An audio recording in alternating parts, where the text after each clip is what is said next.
পেনভিশন TV presents.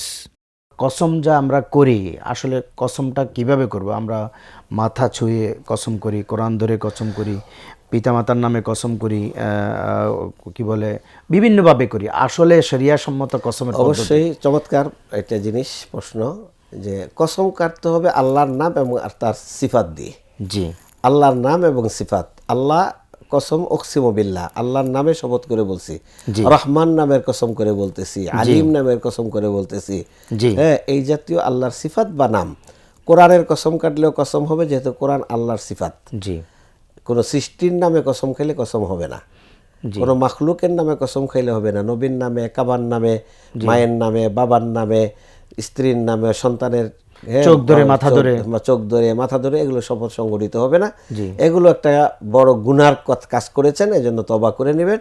আর এটার দ্বারা তওবা করে নেবেন এবং কাফারা সতর্কতা দিয়ে দিবেন। সাদাকা। এটা হাদিসের কোনো পরিভাষা আছে কিনা? আল্লাহি বিল্লাহি, হ্যাঁ অবশ্যই, অকসিম বিল্লাহ, আল্লাহি বিল্লাহি তাল্লাহি, এরকম শব্দ দিয়ে, অথবা তিনি আমি কসম খাটতেছি কথা বললে হয়ে যাবে। জি। কসম কাটতেছি আহলিফ বিল্লাহ, জি, আল্লাহর নামে কসম। হ্যাঁ, এটাকে হালাফ বলা হয়, হালাফ। গায়রুল্লাহর নামে কসম খাইলে কবিরা গুনাহ হবে। জি।